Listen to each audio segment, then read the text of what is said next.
everybody, it's Mrs. C from the Fountaindale Public Library here to tell you about a book that I absolutely love. It is called The Miraculous Journey of Edward Tulane. It's by Katie Camillo.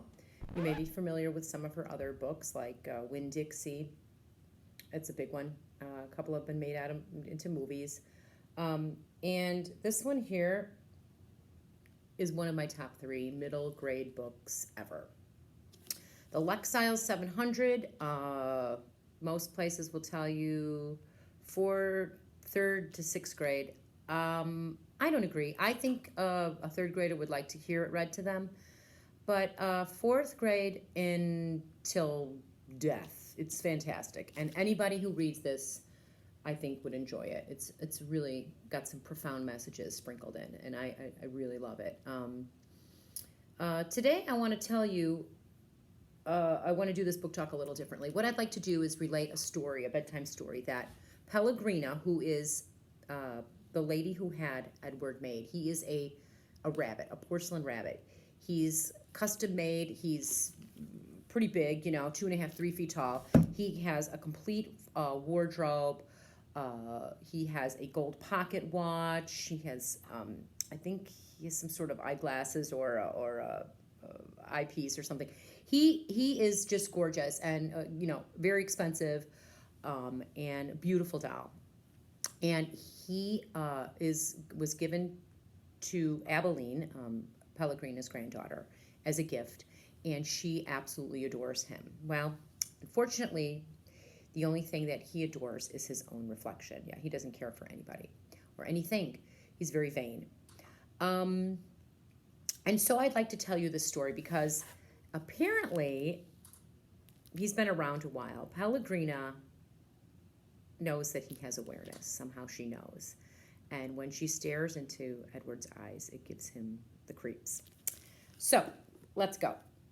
One evening, Grandma Pellegrina is putting Abilene to bed, and so she, here's an image in the book. Also, the illustrations are fantastic in here.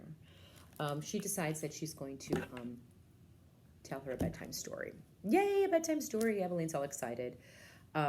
So she says, once upon a time there was a beautiful princess, but she didn't care for love. And Abilene's like, what do you mean she didn't care for love? No, Grandma says she didn't love anybody, she didn't care for anyone.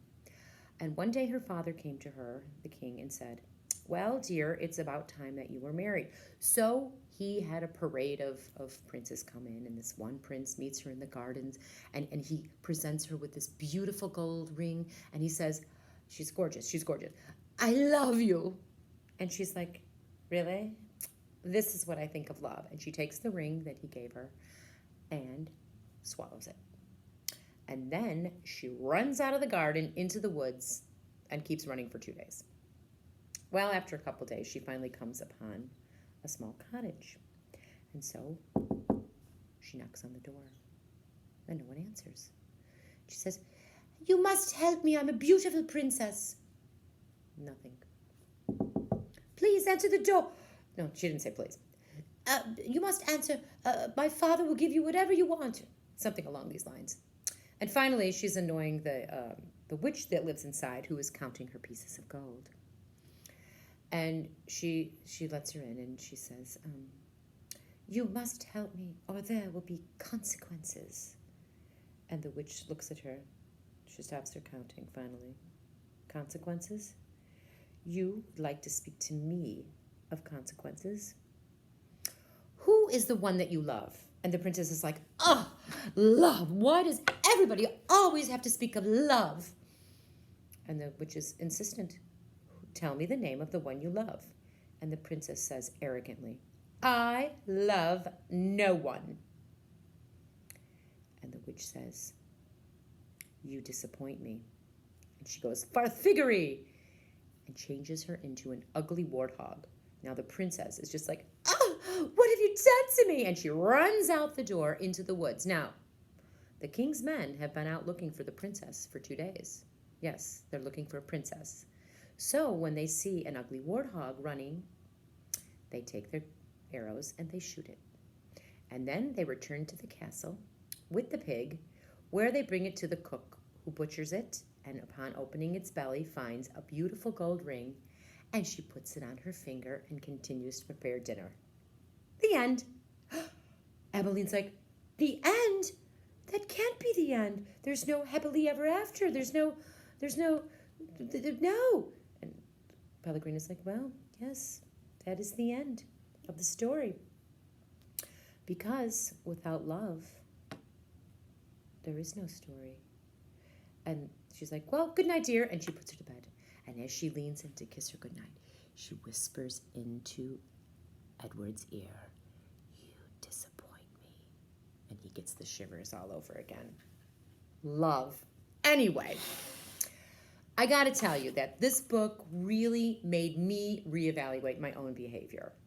And it also, for me, the message of love is really the most important thing there is in this world. And I don't just mean for the people that you live with or that you're related to.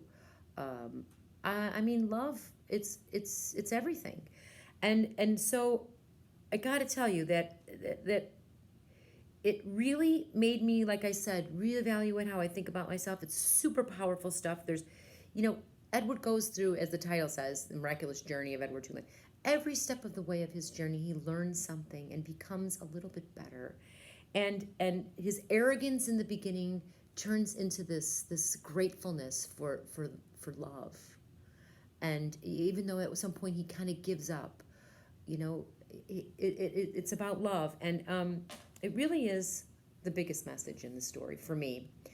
And I have to tell you that I don't think it could come at a better time, because we do need to take care of one another. Love is the most important thing, and not just for the ones you're close with. Edward is transformed in this story, and I suspect that if you read it and you love it as much as I do, it'll transform you too. I really hope you enjoy it. Thanks for listening. Thanks for having me over. Please come visit me at the library. I will help you find books like this, or anything else you're looking for.